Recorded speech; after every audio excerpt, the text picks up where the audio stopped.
हरे कृष्णा हरे कृष्णा कृष्णा कृष्णा हरे हरे हरे राम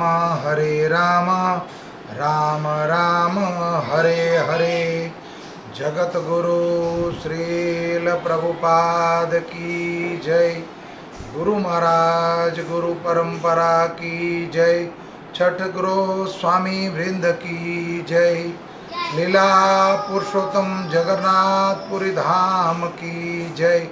जगन्नाथ बलदेव सुभद्रा महारानी की जय। हरे कृष्णा। आध्यात्मिक यात्रा को आज 93 डेज 93 दिन हो चुके हैं। प्रातःकालीन भागवत कक्षा में आप सब लोगों का स्वागत है। आपके चरणों में सबके कोटि कोटि प्रणाम। 25 जून 2020 और जगन्नाथ यात्रा को आज 17वां दिन है।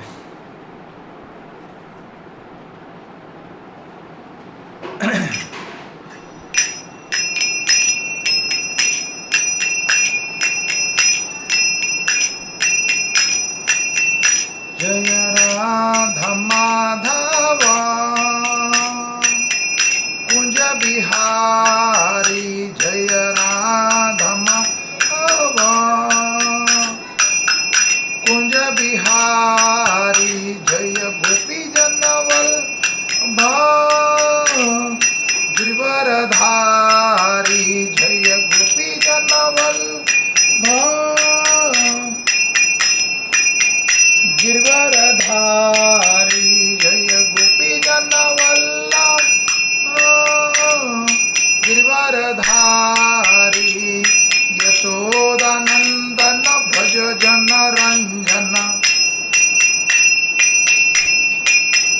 यशोदानंदन भज जन रंजन। यमुना तीरा वनचारी। यमुना तीरा वनचारी। जय राधा माधव कुंज बिहारी। जय गोपी जनवल्लभ गिरवरधारी।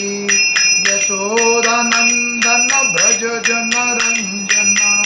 यमुना तीरा वनचारी। यमुना तीरा वनचारी। हरे कृष्णा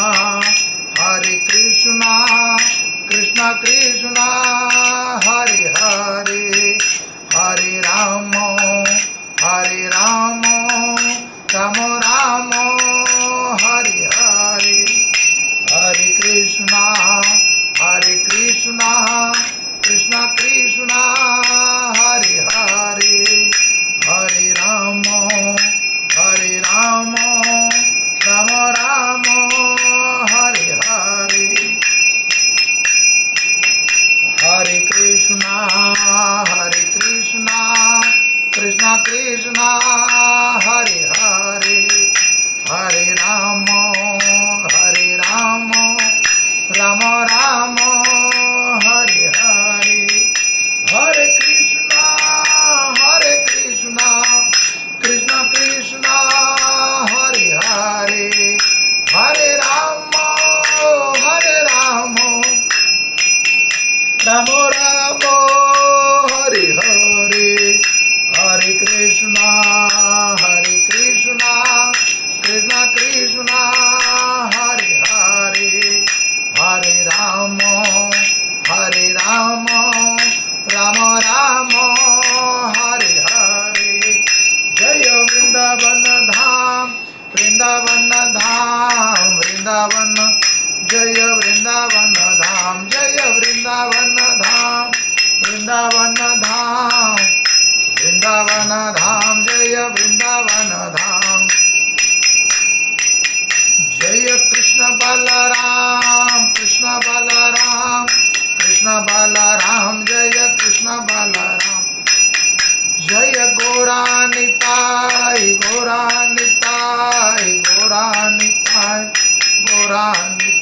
जय राधा श्याम सुंदर राधा श्याम सुंदर राधे जय राधा गोपीनाथ राधा गोपीनाथ राधे जय राधा मदन मोहन राधा मदन मोहन राधे जय राधा गोविंद देव राधा गोविंद देव राधे जय राधा राधिका रमन राधिका रमन राधे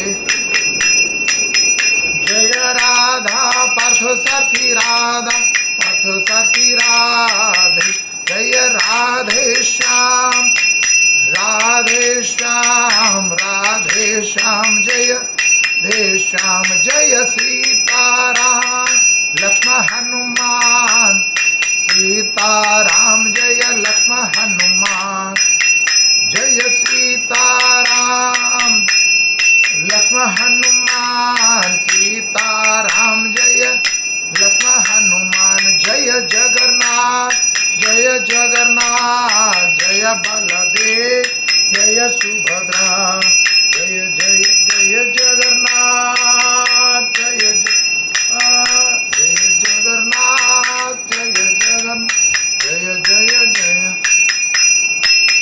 जय जगन्नाथ जय जगन्नाथ जय बलदेव जय सुभद्रा जय जगन्नाथ स्वामी जय जगन्नाथ स्वामी जगन्नाथ स्वामी नयन पथगामी जगन्नाथ स्वामी नयन पथगामी जय जगन्नाथ जय जगन्नाथ जय बलदेव जय सुभद्रा जगन्नाथ स्वामी नयन पथगामी जगन्नाथ स्वामी नयन पथगामी जय जगन्नाथ जय जगन्नाथ जय बलदेव जय सुभद्रा जगन्नाथ स्वामी नयन पथगामी जगन्नाथ स्वामी भवतु मे जगन्नाथ स्वामी नयन पथगामी नयन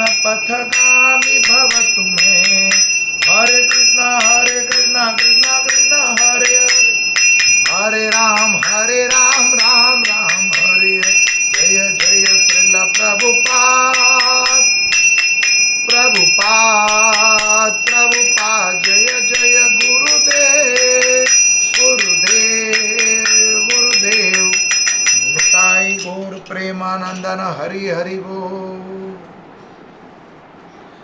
जय ओम विष्णुपाद परमहंस परिवाजकाचार्य अभय चरण विंद भक्ति वेदांत स्वामी जगत गुरु श्रील प्रभुपाद की जय स्कॉन फौंडाचार्य जगत गुरु श्रील प्रभुपाद की जय गुरु महाराज गुरु परंपरा की जय जय ओम विष्णुपाद परमहंस परिवाजकाचार्य भक्ति सिद्धांत सरस्वती गोस्वामी ठाकुर श्रील प्रभुपाद की जय नामाचार्य श्री हरिदास ठाकुर की जय प्रेम से कहो जय श्री कृष्ण चैतन्य प्रभु नित्यानंद श्री अद्वैत गदाधर श्रीवासादि गौर भक्तविंद की जय श्री श्री राधा कृष्ण गोपीनाथ श्याम कुंड राधा कुंड गिरी गोवर्धन धाम गंगा मई यमुना मई की जय नवदीप मायापुर धाम की जय नवदीप मायापुर धाम राधा माधव भगवान की जय लीला पुरुषोत्तम जगन्नाथपुरी धाम की जय जगन्नाथ बलदेव सुभद्रा महारानी की जय रुक्मणी द्वारिकाधीश की जय सीताराम लक्ष्मण लाल हनुमान अयोध्यापुरी धाम की जय रामेश्वरपुरी धाम की जय बद्रीनाथपुरी धाम की जय चित्रकूटपुरी धाम की जय ब्रज मंडल 84 कोसी धाम की जय अनंत कोटि वैष्णव विंद की जय वृंदे देवी तुलसी महारानी भक्ति देवी जय निताय गौर प्रेमानंदन हरि हरि ओम नमो भगवते वासुदेवाय ओम नमो भगवते वासुदेवाय ओम नमो भगवते वासुदेवाय नारायणं नमस्कृत्यं नरम चैव नरोत्तमं देवीं सरस्वती व्यासं ततो जयमुदीरयं नष्टप्रायं सुभेद्रेषु नित्यं भागवतं सेवया भगवते उत्तम श्लोके भक्तिर्भवति नैष्टकी।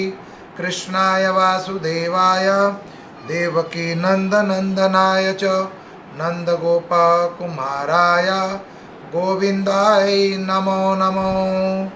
ओम ज्ञानं तिमिरं ध्यानस्य ज्ञानजनाशलाकया चक्षुरूपं येन तस्मै श्रीगुरुवे नमः। वाञ्छाकल्पतरुभ्यश्च कृपा सिन्धु एव च पतितानां पावनेभ्यो वैष्णवेभ्यो नमो नमो। अनंत कोटि वैष्णव वृंद की जय। निताई गौर प्रेमानंदन हरि हरि बोल। हरे कृष्णा। पुनः आपकी सेवा में एक बार उपस्थित हम हैं। इस संसार में जीव, परमात्मा और माया, ये तीन तत्व हैं। इसके अतिरिक्त कोई दूसरा तत्व नहीं है। पहला जीव माने जीवात्मा, दूसरा माया जो भगवान की माया है, और तीसरा परमात्मा। जीवात्मा, परमात्मा और माया, इसके अतिरिक्त और कोई दूसरा तत्व नहीं है। और जीवात्मा स्वयं हम हो गए। और इस संसार में इन तीन तत्वों के अंदर हम सुख या आनंद की खोज करते हैं। तीन तत्व में हम आनंद ढूंढने का प्रयास करते रहते हैं। और ये सुख, जीवात्मा तो जीवतम स्वयं हो गए, तो जीवात्मा को छोड़कर हमारे अंदर तो कुछ बचा ही नहीं। तो सुख ढूंढने का स्थान दो बचा, या संसार या परमात्मा। और संसार में सुख है या नहीं है, वो आनंद है या नहीं है, आनंद किसको कहते हैं। वास्तव में हमें इस बात का ज्ञान ही नहीं है कि असली आनंद किसको कहते हैं। आज के समय में आप किसी को भी कुछ पूछ लो, फ़ोन करके इत्यादि किसी के हाल चाल पूछो, तो आप पूछते उनको कैसे हो, आप तो कहता है ऑल राइट। लेकिन कुछ भी राइट नहीं है, सब कुछ रॉन्ग है। कुछ भी राइट नहीं है, everything is wrong. All wrong, all right नहीं। ऑल राइट है ही नहीं, एक स्लोगन बना दिया गया है ऑल राइट, अन्यथा सब कुछ रॉन्ग है। इस संसार में जो वर्तमान काल में रोग लगा हुआ है, कोरोना वायरस, इस रोग में हम देख रहे हैं हमारे समक्ष कितने लोग प्रतिदिन मर रहे हैं, प्रतिदिन कितने लोग। और दुख, ये दुखालय है, मृत लोक है। इसमें सुख का आभास करते हैं हम सुख ढूंढने का प्रयास कर रहे हैं संसार में, लेकिन सुख संसार में है नहीं। ये सुख, असली आनंद और असली सुख किस में है, ये वेद बताते हैं, शास्त्र बताते हैं। वेदों में वर्णित है असली सुख, परम आनंद जो है वो परमात्मा में है। और क्यों परमात्मा में है? क्यों हम उस परमात्मा की अंश जीवात्मा, वो अंशी है और हम अंश हैं। इस संसार में जो दुख है, ऐसा ही दुख का कारण दो और सुख ढूंढने का प्रयास, और दुख का कारण पूछा था युधिष्ठिर महाराज से यक्षराज ने। युधिष्ठिर महाराज से पूछा यक्ष ने, जब पांच पांडव वन में अज्ञातवास में गए थे, तो द्रौपदी को जब प्यास लगी तो किसी सरोवर में जल को ढूंढने के लिए कहा युधिष्ठिर महाराज ने। एक एक करके चारों भाई जल लेने के लिए गए, युधिष्ठिर महाराज बाद में गए, और चारों भाइयों ने यक्ष के प्रश्नों का उत्तर नहीं दिया और सबकी मृत्यु हो गई, मूर्छित हो गए। तब काफ़ी देर बाद जब कोई नहीं आया तो युधिष्ठिर महाराज गए, और युधिष्ठिर महाराज भी वही प्रश्न का वही लीला करने जा रहे थे जैसे उनके भाइयों ने करा था, जलपान करने जा रहे थे। उतने में यक्षराज प्रकट हो गए, दोबारा उनसे पूछा जैसे उनके भाइयों से पूछा, वही प्रश्न पूछा युधिष्ठिर महाराज से कि संसार में सबसे आश्चर्यजनक बात क्या है, आश्चर्य की बात क्या है। तब युधिष्ठिर महाराज ने उत्तर दिया कि मेरे समक्ष इतनी मृत्यु हो गई है, फिर भी मैं संसार को भोगना चाहता हूँ। हम शमशान घाट पर जाकर अपने परिवार को, समाज को, या परिवार में किसी व्यक्ति को हम जला के आते हैं, फिर भी हम सोचते मैं बच गया। तो युधिष्ठिर महाराज उत्तर दे रहे, मेरे समक्ष इतने मेरे भाई मरे पड़े हैं, फिर भी जीव का ये सोचना कि मैं बच गया और मैं सुख भोगूंगा, ये सबसे बड़ा आश्चर्यजनक बात है। तो संसार में सुख नहीं है। संसार में सुख ढूंढना और संसार में सुख मान लेना, थॉर्टिकल ज्ञान, ये ज्ञान नहीं है, ये अनुभव है आपका। कि थॉर्टिकल ज्ञान जो है ये तो अनुभव है आपका, वास्तव में ये ज्ञान नहीं है। जब तक आपको ज्ञान का बोध नहीं होता, पूर्ण निष्ठा विश्वास नहीं होता, तब तक वो ज्ञान नहीं है। बोध होने का मतलब हम भगवान में सुख ढूंढे अगर, तो परमात्मा में तो सुख है। वेदों में वर्णन है कि हम परमात्मा के अंश हैं, हम जीवात्मा जो है उस परमात्मा के अंश हैं, वो दिव्य है। हम देवताओं में ढूंढने का प्रयास करते हैं, दिव्य लोकों में ढूंढ सकते हैं, उसमें सुख है, उसमें आनंद है। लेकिन मृत लोक में जो संसार है, ये शरीर जो है इसके लिए संसार बना है, शरीर के लिए संसार और जीवात्मा के लिए परमात्मा। और हम ढूंढना चाह रहे हैं कि जीवात्मा का सुख जो है वास्तव में आत्मा का सुख संसार में, आत्मा का सुख संसार में और शरीर का सुख परमात्मा में। रोम ढूंढ रहे हैं, नहीं मिल सकता।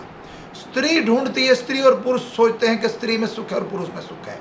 वास्तव में दोनों एक दूसरे को ठग रहे हैं, सुख है ही नहीं, वो मिथ्या अहंकार है। हम जगन्नाथ जी की यात्रा प्रसंग सुना रहे हैं कि भगवान साक्षात पूर्ण पुरुषोत्तम विराजमान है वर्तमान काल में जगन्नाथपुरी में, इसलिए उसको पूर्ण पुरुषोत्तम, पूर्ण आनंद बोला जाता है। भगवान नंद बाबा के जो पुत्र हैं भगवान श्री कृष्ण, उसका नाम नंद के घर आनंद भयो जय कन्हैया लाल की।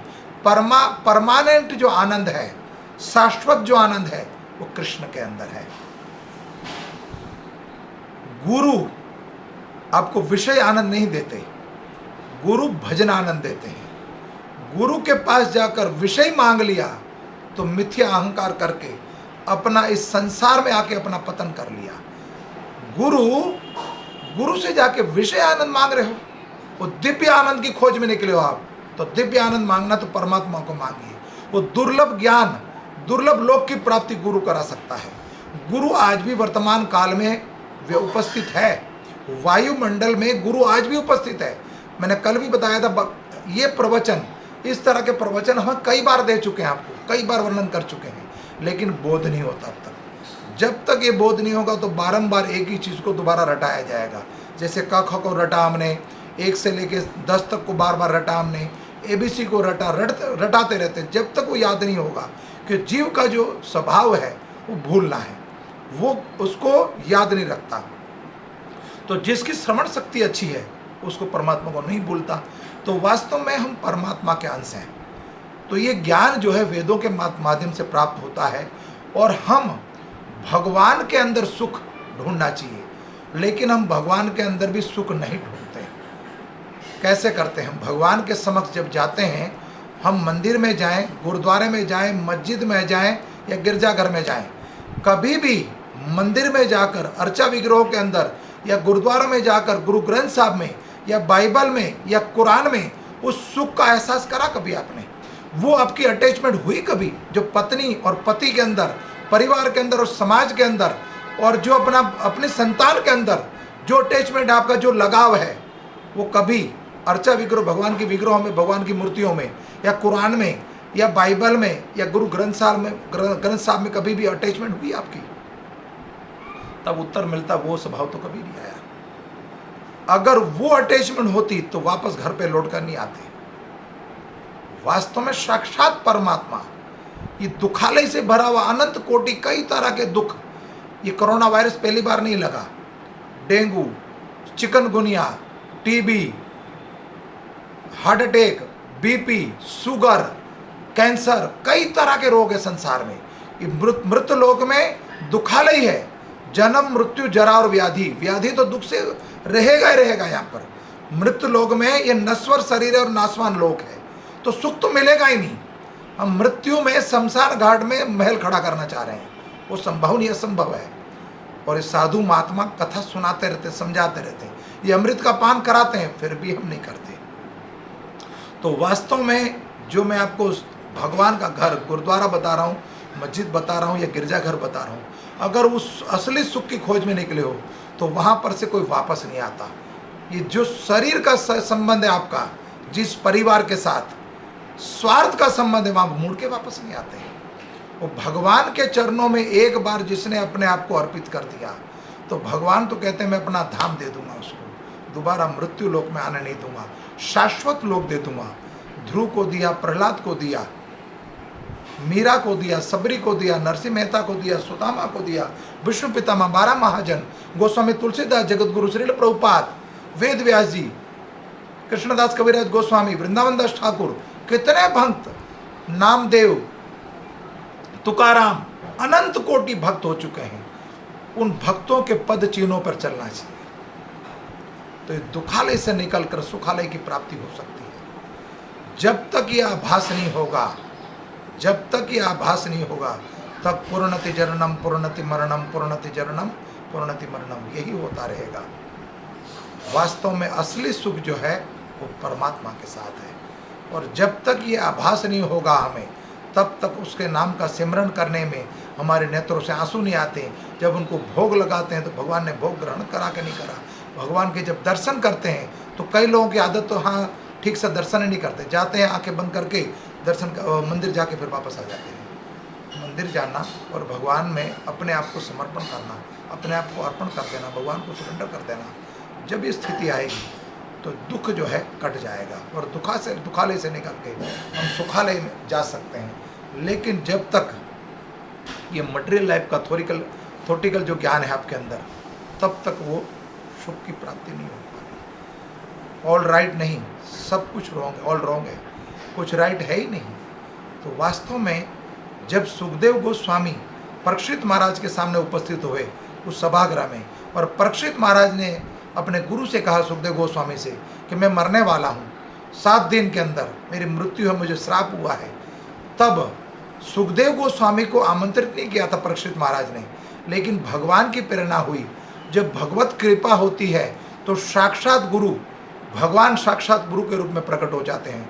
और जब सुखदेव गोस्वामी परीक्षित महाराज के सामने प्रकट हो गए और सुखदेव गोस्वामी ने परीक्षित महाराज के ऊपर अपना हाथ कर कमंडल को पधरा दिया, अपने हाथ को उनके मस्तक पर, तो साक्षात चतुर्भुज रूप भगवान नारायण प्रकट हो गए। गुरु के माध्यम से दुर्लभ लोक की प्राप्ति हो सकती है। गुरु को गुरु कहाँ मानते हैं हम टोटल क्या करते हैं, एक्टिंग करते हैं। मंदिर में जाते हैं, गुरु और महापुरुषों के बारे तो छोड़ ही दो, आप भगवान के साथ भी एक्टिंग करते हैं।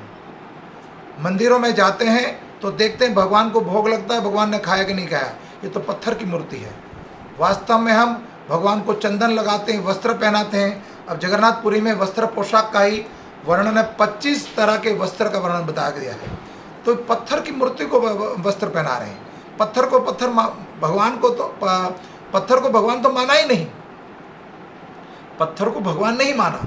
अगर भगवान माना होता रहीदास की तरह, तो चमड़ा धोते हुए भी भगवत प्राप्ति कर ली। भगवान प्राप्ति करने के लिए वो हमारे हृदय कमल में वो भाव प्रकट नहीं होगा।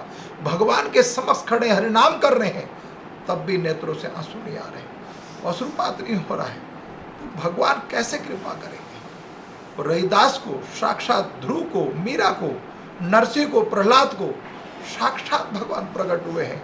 और अर्चा विग्रह में अगर भगवान को समझते हो तो हम तो पत्थर को लेप कर रहे हैं चंदन का।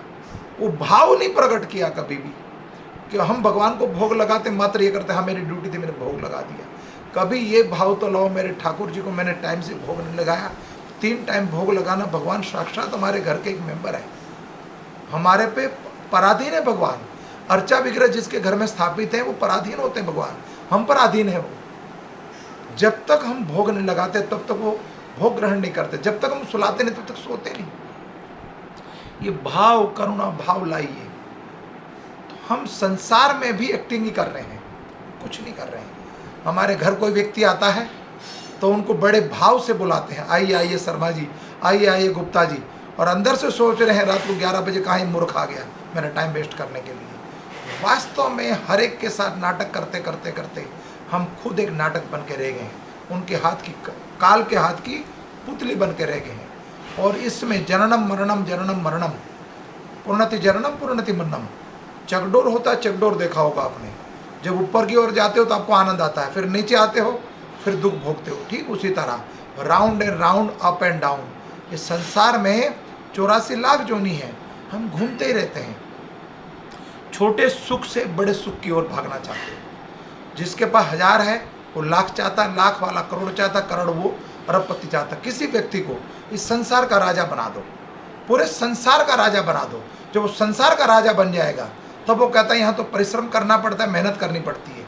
लेकिन वो जब ऊपर की ओर देखता है कहता है इससे ऊपर तो देवलोक है, वहाँ तो कितना सुख है, वहाँ कुछ मेहनत ही नहीं करनी पड़ती। वास्तव में भगवान का धाम सुखालय है, वहाँ तो कुछ नहीं करना, आपको मात्र मनन करना है। मनन करने मात्र से ही उन चीज़ों के उन जो भी आप किसी तरह की भी आप इच्छा करते हो वो आपके सामने खाने के पदार्थ सब उत्पन्न हो जाते हैं, जो आपकी इच्छा हो। लेकिन यहाँ तो परिश्रम करना पड़ता है। फिर वो संसार का सुख नहीं भोगना चाहता है, रोड से उठाता 1000 लाख करोड़ अरब। जैसे कोई आज के समय में रिलायंस हो तो उसको ये सुख भी मिथ्या लगता है। दूसरे का सुख देखकर जो अपना प्राप्त है, अपने पास जो साधन है भोगने का, वो भी छोटा लगता है। जब तक हम तृण से भी, एक घास के तिनके से भी अपने आप को नीच नहीं मानेंगे, तब तक ये सुख की प्राप्ति नहीं होने वाली।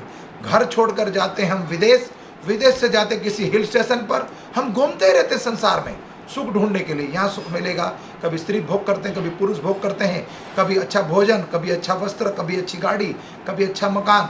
इन्हीं मिथ्या संसार के अंदर, मृत लोक के अंदर सुख ढूंढने का प्रयास करते हैं। वास्तव में असली सुख जो है, जब परीक्षित महाराज ने पूछा सुखदेव गोस्वामी को, एक ही 2 टूक जवाब दिया कि मनुष्य, इंसान जो है, मनुष्य जीव जो है, इस मृत लोक से कैसे छूट सकता है, और ये भवकूप में जो गिरा है, बार बार जो गिरता है, कैसे बच सकता है।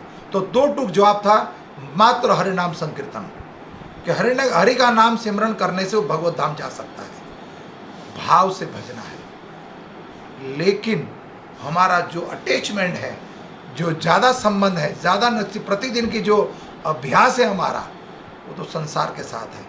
तो अंत काल है, जब जीव का शरीर पर, इस शरीर जब छूटता है, जो शरीर छूटता है, तो जितने लगन से हमने जो कार्य करें, संसारिक कार्य, वो हमें अंत में याद आते हैं।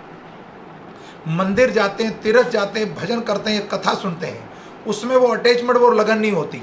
अगर वो लगन उसमें आ जाए तो अंतकाल में आपको वो धाम, वो कीर्तन, वो कथा, वो जप, वो मंदिर याद आ जाएगा। फिर दोबारा मृत्यु लोक में नहीं गिरोगे, फिर तो भगवत धाम चले जाओगे। लेकिन हमारी जो अटैचमेंट रहती है संसार के अंदर, तो अंतकाल में वो सारे काम याद आ जाते हैं। वो जो कर्म करे हमने भौतिक जीवन में, मैंने बहुत बड़ा पंडाल लगवा के किसी को दान दिया था, वो याद आएगा।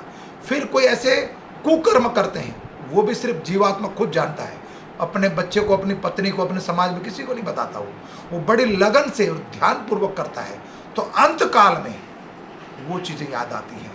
वर्तमान काल की स्थिति देखकर मुझे ये प्रसंग बोलना पड़ रहा है कि कितने लोग हमारे समक्ष मर रहे हैं, लेकिन अभी भी वास्तव में जो असली ज्ञान है कि परमात्मा का सिमरन कर लें हम 2 घंटे, 3 घंटे, 4 घंटे, जितना घड़ी में से आधी में से पुण्य, जितना समय हो आपके पास, प्रतिदिन समय लगाइए, तो भगवत प्राप्ति होने में और इस दुखालय से निकलने में कोई शंका नहीं है।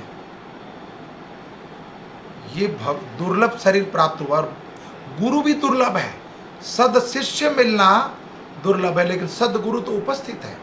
तो किसी महाभागवत के चरणों में अपने आप को समर्पण कर दीजिए और भगवत प्राप्ति करने के लिए वो प्रतिदिन अभ्यास कर लीजिए। हरे कृष्णा कृष्णा कृष्णा हरे हरे, हरे राम राम राम हरे हरे। जिस दिन आपकी जीवा पर ये नाम होगा और भाव से होगा, और वो अटैचमेंट जो संसारिक कार्य करने में होगी, वही अटैचमेंट वहाँ हो जाएगा। आज देख रहे हैं हम बड़े बड़े सेलिब्रिटी को, न्यूज़ चैनल पर नहीं, सोशल मीडिया में सबसे बड़ा सेलिब्रिटी है कृष्णा या राम, नरसिंहदेव, भगवान के भक्त, महाभागवत, सब सेलिब्रिटी है। अब उनका संग कीजिए। सबसे महत्वपूर्ण भागवत जो शास्त्र है वो ग्रंथ भागवत और भक्त भागवत, तो जिसमें भगवान की कथाएं लिखी हैं वो सुनिए या पढ़िए। नहीं समझ आती है तो भगवान के महाभागवत, उनके मुख से कथा सुनिए। सबसे बड़े बड़े सेलिब्रिटी आज के समय में, बड़े बड़े सेलिब्रिटी जो हैं भक्तों से कथा सुन रहे हैं। उन्होंने भोग के देख लिया, शरीर को सुंदर बनाते रहते हैं सेलिब्रिटी जो होते हैं, या धन को भोगते रहते हैं ज़्यादा। मिलकत बिजनेसमैन, बड़े बड़े बिजनेसमैन, वो भी इस समय अपने आप को सरेंडर कर चुके हैं, और जो बड़े बड़े बलवान हैं वो भी आ गए हैं। तो कुछ भी नहीं बचेगा। अरबों खरबों रुपए हैं आज के समय में। आप देखते हो जिसके पास अरबों खरबों रुपए है वो भी कैंसर से मर रहा है, ये कोरोना से मर रहा है। उसको बोलो करोड़ों पड़ा है, वो कहता वो तो किसी काम का नहीं है। ये संसारिक दुख मैंने बताए, जैसे कैंसर, टीबी रोग, जितने भी रोग हैं, ये ब्लड प्रेशर, जितने भी वायरस हैं, ये रोग अलग, ये तो हैं। उससे ऊपर मन का रोग, ईर्ष्या, इसका इतना बड़ा बिल्डिंग है, इसका इतना बड़ा बिजनेस है, उसकी पत्नी सुंदर है, उसके बच्चे अच्छे हैं, मेरी पत्नी बेकार है, उसकी पत्नी अच्छी है, उनके संतान अच्छा है, उनका बिजनेस अच्छा है। ये अलग से रोग लगा हुआ है। हाय हाय, जब तक शरीर है तब तक हाय हाय खत्म नहीं हो रही है, हरी हरी करना है। एक व्यक्ति ने एक बार कथा में पूछ लिया, प्रभु जी कि यहाँ क्या मिलेगा आपको सत्संग कथा करने से? मैंने माल और माला दोनों मिलेगा, माल और माला, माला माल। हरि का भजन करने से उस संपत्ति की प्राप्ति हो जाएगी जो हरि के पास है, जो भगवान की भार्या है लक्ष्मी देवी। असली संपत्ति जो है वो लक्ष्मी पति मिल जाएंगे। असली पति तो वही है ना, असली धन तो वही है। लक्ष्मी को प्राप्त करना आसान है, लेकिन लक्ष्मी पति को प्राप्त करना असंभव है। तो लक्ष्मी पति को प्राप्त कर लिया, फिर लक्ष्मी कहीं लूट के नहीं जाएगी। तो लक्ष्मी नारायण, तो आपके हाथ में अगर नारायण होंगे तो ये कोरोना जैसे कितने रोग होंगे, और कितने प्राकृतिक, कितने संसारिक, कितने पारिवारिक, कितने सारे रोग, ये सब आपसे दूर भाग जाएंगे। तो आपका भाव और आपका स्वभाव, सेवा करते समय, जप करते समय, कथा सुनते समय, जो आध्यात्मिक जो कर्म बताए गए हैं उसमें अपने आप को लगा के रखिए।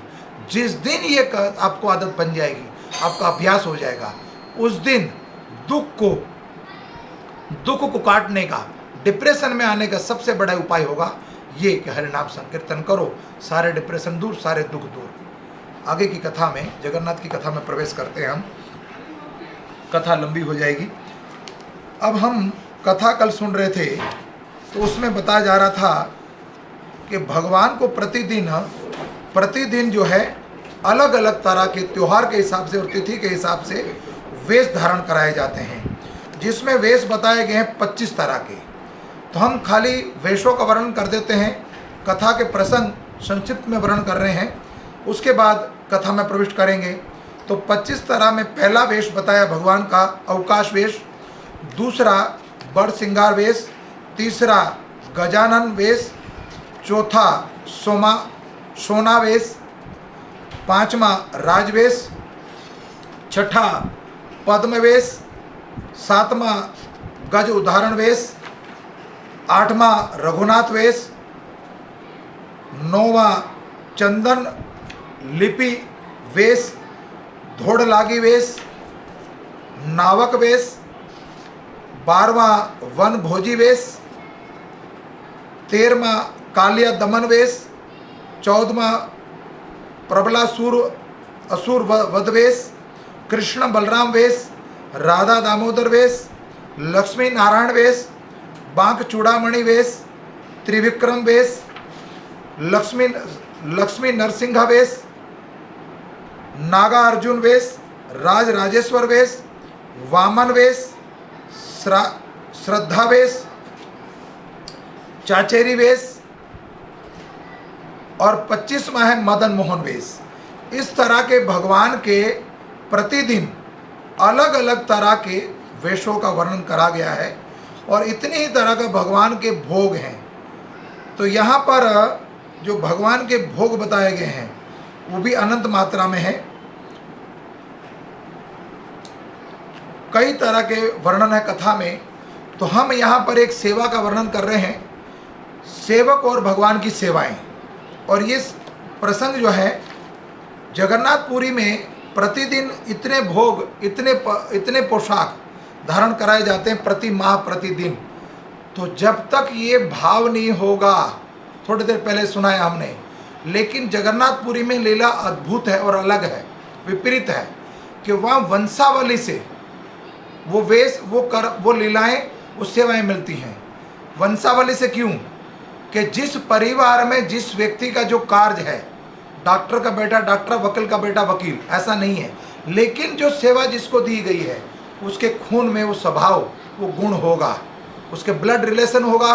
तो वंशज बताया गया ब्लड रिलेशन, तो उसके ब्लड रिलेशन के माध्यम से उस वंश में जो कुंबे में जो व्यक्ति है उसी को सेवा मिलती, ताकि उसके अंदर वो स्वभाव बना रहे। इसको समझने के लिए भाव प्रकट करना पड़ेगा। जगन्नाथपुरी की लीला, चार धाम की यात्रा की, चार धाम जो हैं, चारों धाम में, जगन्नाथपुरी में, द्वारकाधीश में, रामेश्वर में और बद्रीनाथ में वंशज के माध्यम से सेवा होती है। और इस सेवा को समझने के लिए भाव प्रकट करना पड़ेगा। और इस दुखालय में रहकर कुछ ना कुछ प्रतिदिन आध्यात्मिक सुने हम, तो दुखालय से हम निकल जाएंगे। तो बताया गया है सेवक और सेवाएं। श्री क्षेत्र में, श्री माने लक्ष्मी जी का क्षेत्र में प्रवेश करने मात्र से व्यक्ति भगवत सेवा के प्रति हृदय में एक प्रकार की विशेष श्रद्धा जागृत करता रहता है। देखो, थोड़ी देर पहले बताया मैंने कि मात्र श्री प्रदेश में प्रवेश करने मात्र से व्यक्ति के हृदय में भाव प्रकट हो जाता है। तो हमने थोड़ी देर पहले बताया कि मंदिर जाते हैं, गुरुद्वारे जाते हैं, मस्जिद जाते हैं या गिरजाघर जाते हैं, तो वो भाव प्रकट घर से जब पहला कदम उठा, पहला चरण उठाया हमने, तब से ये भाव प्रकट होना चाहिए कि मैं वन की ओर निकल रहा हूँ, इस संसार में कुछ है ही नहीं। वास्तव में मेरे असली पिता, असली बाप मेरा वही है, असली पिता मेरे माता पिता वही हैं। माता के गर्भ में हमारा जब जन्म होता है तो जन्म के समय पिता कहता है मेरा अंश है और माता कहती है मेरा। वास्तव में किसी का नहीं है। पिता ने क्या दिया और माता ने क्या दिया? शरीर दिया। वो दुर्लभ शरीर दिया माता पिता ने, लेकिन वास्तव में ये शरीर के अंदर आत्मा किसने डाली? परमात्मा ने। स्वयं उपस्थित हुए, आत्मा के साथ परमात्मा उपस्थित, किसने दिया? परमात्मा ने। असली पिता माम वांस जीव लोको जीव भूतेषु सनातना, भगवान कहते हैं सनातन अंश है मेरा जीव। तो वास्तव में असली पिता के घर जब जा रहे हो, जैसे अपने मायके जाते हो, स्त्री आती, या अपने विदेश से अपने घर वापस लौटते हो, तो जो आनंद आता है, ठीक वैसे आनंद वो धाम में जब प्रवेश करते हो या मंदिर जाते हो, गुरुद्वारे जाते हो, मस्जिद जाते हो, तब वो भाव प्रकट कीजिएगा, असली घर मेरा वही है। तो बहुत सुंदर उद्देश्य है यहाँ पर कि जब श्री क्षेत्र के अंदर को प्रवेश करता है तब व्यक्ति के अंदर वो भाव प्रकट विशेष श्रद्धा जागृत करता है, क्योंकि वहाँ का हर एक धामवासी श्री जगन्नाथ देव की सेवा पूजा में तन्मयता से निमग्न वे है। और विशेषतः श्री मंदिर में अनेकों सेवाओं के अलग अलग सेवा करने में चहल पहल देखने को मिलती है। ये भाव प्रकट हमें होगा जब मंदिर में, जब जगन्नाथपुरी में हम प्रवेश करेंगे, तो उन सेवादारों को देखिए कितनी लगनता से और कितने भाव से वो सेवा करते हैं, जुड़ जाते हैं उसके अंदर। किसी तरह की भी छोटी से छोटी सेवा मिले तब भी वो सेवा में लगे रहते हैं। साक्षात भगवान जब राजसूर्य यज्ञ हुआ इंद्रप्रस्थ में, तो भगवान ने जूता साफ करने की सेवा ली, भक्तों के चरण की सेवा। तो कोई छोटी सेवा हो ही नहीं सकती। गुरुद्वारों में आप देखते हो बड़े बड़े धनवान लोग शू स्टॉल पर सेवा करते रहे। स्वयं राम कथा जहाँ होती है वह हनुमान जी जूता स्टॉल पर बैठे होते हैं। तो सेवा में वो लग्न होने चाहिए, वो भाव होना चाहिए। जहाँ राम कथा होती है वहाँ साक्षात हनुमान विराजमान होते हैं। जहाँ कृष्ण कथा होती है, भगवान नारायण की कथा होती है, वहाँ साक्षात भगवान नारायण प्रकट होते हैं। कृष्ण बलराम जगन्नाथ सुभद्रा, ये जो रूप है ये कथा सुनने में तो प्रकट हुआ है। जब रोहिणी माता पहले सुन चुके हो, रोहिणी माता जब कथा सुना रही थी तब प्रकट हो गए, तब ये रूप प्रकट हो गए। ध्यान पूर्वक सुनते हैं भगवान। तो हमारे अंदर ये भाव कब आएगा? हम कब ऐसी कथा सुन पाएंगे? कब ये लीला सुन पाएंगे? कब ऐसे जाप कर पाएंगे? कब ऐसी यात्रा कर पाएंगे? कब ऐसा प्रसाद ऑफर कर पाएंगे? कब ऐसे भगवान को पोशाक पहना पाएंगे? उस सेवा कब आएगी ऐसी? सबरी की तरह बेर खिलाते नहीं, अच्युतम के, है ना, कुछ शब्द भूल रहा हूँ। राम नारायणम जानकी वल्लभम, आप याद कर लीजिए, पूरा लाइन नहीं बोल रहा हूँ, देर हो रही कथा में विलम्ब हो रहा है। तो जब हम प्रवेश करते हैं जगन्नाथपुरी में, तो मंदिर में विभिन्न प्रकार की सेवाएं, जिन्हें करने के लिए अलग अलग सेवक नियुक्त किए गए हैं, और प्रतिदिन वे सेवकगण अत्यंत दक्षता एवं श्रद्धापूर्ण उत्साह के साथ अपनी सेवाओं का निर्वाह करते रहते हैं। वे सभी जगन्नाथ देव के अपने निजी प्रिय सेवक हैं, सेवक वृंद हैं। अपने शरीर मन वाणी से पूर्ण चरणागति को अपने हृदय में धारण करके जीवन भर वे सेवाओं को उचित ढंग से निर्भर रहते हैं। आप किसी कंपनी में जॉब करते हो महीना भर, तो महीने के बाद जब लगातार महीना सेवा करते हो तो वहाँ नौकर बन के करते हो ना, मालिक का कभी भाव लाते हो कि मैं मालिक हूँ। जिस कंपनी में जॉब करते हो वहाँ नौकर बनते हो ना, सिर्फ सैलरी का आपको आभास कि मुझे अच्छी सैलरी मिलेगी। ठीक उसी तरह हम इस घर में, जिस परिवार में, जिस समाज में रहते हैं, समझ लो आप नौकर हो। जीवन नित्य कृष्ण दास, हम कृष्ण के दास हैं। मेरी लाइबिलिटी ये है कि मुझे अपने परिवार को अच्छे से पालन पोषण करना है, उसको भोजन देना है, अच्छे से रहने के लिए घर देना है, उनकी परवरिश करनी, ये मेरी लाइबिलिटी है। लेकिन इसका अर्थ ये नहीं कि मैं उसका गुलाम बन गया, उनका गुलाम नहीं बनना। शरीर खर्च कर लिया परिवार के लिए, लेकिन मन जो है वो यहाँ लगाइए। तो यहाँ बताया तन मनता से और मग्न होकर वो भगवान की सेवा करते हैं। तो यहाँ पर प्रिय सेवक वृंद अपने शरीर मन वाणी से पूर्णता चरणागति के साथ अपने हृदय में धारण करने के लिए, हृदय में धारण करके जीवन भर वे सेवाओं को उचित ढंग से निभाते हैं। वो भाव लाइए, तो किसी दिन अगर यहाँ मृत्यु लोक में ये भाव प्रकट कर लिया तो साक्षात किसी दिन गौलोक धाम के अंदर, त्रिधाम वृंदावन में आपको वास मिल जाएगा भगवान की सेवा करने का। आप यहाँ पर अभी नाटक कर रहे हैं तो वास्तव में नाटक नहीं, प्योर कीजिए। जब ये प्योरिटी आपके अंदर आएगी, असल कीजिए, नकल नहीं। असल कर दी तो किसी दिन ये भौतिक लोक जो है, मृत्यु लोक है, ये तो वहाँ का प्रतिबिंब है। तो उस असली धाम में हम पहुँच जाएंगे। वो भाव प्रकट करिए। मादला पंचांग जो है उड़ीसा का, के कर्मागी प्रकरण में सेवकों की पदवी, अधिकार, कर्म एवं पर्याय आदि का विवरण दिया गया है। भगवान जगन्नाथपुरी की सेवा के लिए 36 प्रकार की सेवाओं को विवरण प्राप्त होता है। उससे 36 नियोग कहते हैं के नाम से जाना जाता है। ये सेवक अधिकांशतः क्रमिकता के द्वारा, मतलब वंशावली के द्वारा सेवा मिलती है। ये सेवा कार्य करते हैं आ रहे हैं। श्री मंदिर में सेवक वृंद का विभाजन एक विशेष छाप सभी के मनों पर छोड़ता है। जो मंदिर की सेवा करता है उनके हृदय पर वो छाप छूट जाती है उनकी।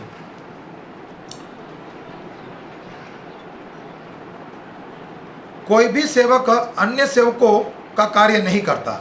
एक श्रेणी के सेवकों में किसी दिन कोई कार्य करता है, लेकिन उसका कोई भी नियम अनुसार निर्णय किया गया है। और 16वीं शताब्दी के अंदर महाराज रामचंद्र देव से मालूम होता है कि उस समय 97 प्रकार की सेवाएं थी।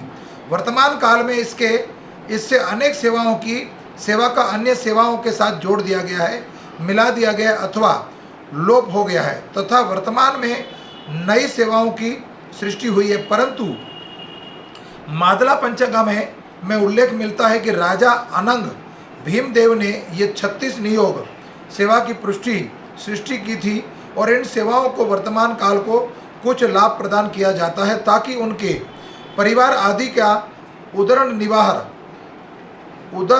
निर्वाह उचित रूप से हो सके। पहले के समय में तो 97 तरह की सेवाएं थी, लेकिन महाराज बताया गया है भीमदेव के द्वारा 36 तरह की सेवा नियुक्त करी गई, प्रमाणिक हो गई, ताकि जो सेवादार हैं उनके उदर निर्वाह, मतलब परिवार को निर्वाह करने का, परिवार पालन पोषण का उचित सही ढंग से उसका निर्वाह हो पाए। तो यहाँ एक सेवा और चीज़ बताए कि 36 तरह की सेवा है, तो कोई किसी की सेवा नहीं लेता, वह कंपटीशन नहीं होता, उस सेवा नियुक्त है। वो व्यक्ति सेवा, जिसको पूजा करनी, जिसको आरती करनी, जिसको भगवान का पोशाक पहनाना है, चंदन का लेप लगाना है, भोग प्रसाद लाना है, भोग पकाना है, जो भी सेवा नियुक्त करी गई वो सेवा वही करता, दूसरा नहीं करता। वहाँ किसी तरह का मान अपमान नहीं होता। तो ताकि उनके परिवार का अच्छे से निर्वाह हो सके और उनको भूमि प्रदान हो सके। सेवक निर्धारित सेवा कार्य ना करे तो उन्हें दंडित किया जाता है। अगर वो सेवा से कोई वंचित होता है, अगर कोई सेवा करने से मना करता है, कोई अपराध करता है, तो उसको दंड मिलता है वहाँ पर। यदि किसी सेवक की कारणवश मृत्यु हो जाती है अथवा वह कार्य करने में असमक्ष होता है, तो वह सेवक उसके पुत्रगण या उनके परिवार के गण वंशज के द्वारा श्री जगन्नाथ के सभी सेवक ब्राह्मण नहीं है, मतलब उनके वंशज को सेवा मिलती है, चाहे वो किसी जाति का हो। तो सारे सेवकगण जगन्नाथ जी के सेवक जो हैं वो ब्राह्मण जाति से नहीं है। इनमें अच्छे क्षत्रिय ब्राह्मणों से लेकर अति निम्न योनि के लोग भी हैं। भगवान जगन्नाथ के सेवकगण अति पवित्र जीवन व्यतीत करते हैं। वे वैष्णव परमवादी हैं एवं रक्षणशील है, क्योंकि भगवान जगन्नाथ परंपरा देव हैं। इसीलिए सेवकगण परंपरा के रक्षण में सदैव व्यस्त रहते हैं। श्री मंदिर की सेवाओं को दृष्टि से उन्हें 227 भागों में बांटा जा सकता है, परंतु प्राचीन काल के लेख के अनुसार 219 सेवाओं का तथा 139 संयुक्त सेवाओं का उल्लेख है। अब इस सूची में कुछ परिवर्तन हुआ है, परंतु मूल ढांचा वेश की इन सारी सेवाओं को प्रमुख 4 भागों में देखा जाता है: राज सेवा, अन्य सेवाएं, व्यक्तिगत सेवाएं और विदित मठों द्वारा जगन्नाथ सेवाएं। तो इस तरह की अलग अलग सेवाएं बताई गई हैं। और जाति के हिसाब से ये नहीं अर्थ यहाँ पर कि सिर्फ ब्राह्मण सेवा करेगा, क्षत्रिय करेगा या वैश्य करेगा, शूद्र करेगा, तो बताया गया निम्न योनि का व्यक्ति भी सेवा करता है। तो जगन्नाथपुरी में साक्षात वो सेवाएं प्रस्तुत होती हैं जो प्राचीन काल में हो चुकी हैं। हम देखते हैं कि भगवान के परम भक्त हरिदास जी वो चमार जाति से थे, लेकिन वो भी भगवान की सेवा करते थे प्रतिदिन। और उस सदन कसाई को याद करिए, सदन कसाई जो भगवान उनको मिले थे शालिग्राम रास्ते में, और शालिग्राम से प्रतिदिन मांस को तोलते थे, उसको भगवत प्राप्ति हो गई।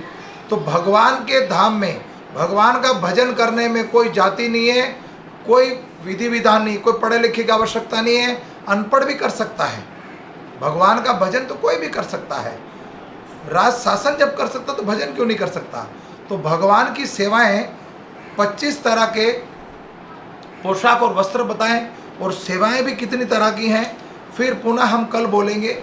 कोई त्रुटि रह गई हो इस सेवा में, इस कथा में, तो क्षमा चाहते हैं। और मेरी बातों से आपको कोई बुरा लगा हो उसके लिए भी क्षमा चाहता हूँ। लेकिन मैं बार बार एक ही प्रार्थना करता हूँ आपसे कि आप निरोगी रहें और स्वस्थ रहें। इसके लिए आपको क्या करना होगा, सावधानी बरतनी पड़ेगी। वर्तमान काल के अंदर जो स्थिति है, प्रतिकूल स्थिति को अनुकूल बनाने के लिए सावधानी जरूर बरतिए।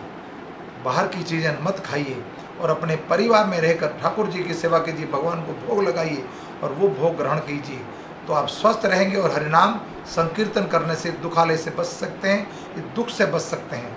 वास्तव में असली जो काम करना है, कुछ असली धन कमाना है, असली पैसा कमाना है, एक काम कीजिए। कौन सा काम? जो काम का स्वामी है नारायण, उसके साथ व्यापार कर लीजिए। तो काम का स्वामी नारायण मिल गया तो आपका बेड़ा पार हो गया। अब धनी जो सबसे बड़ा संसार का धनी है, उसके पुत्र बन जाइए, उसके दास बन जाइए, तो बेड़ा पार हो गया आपका।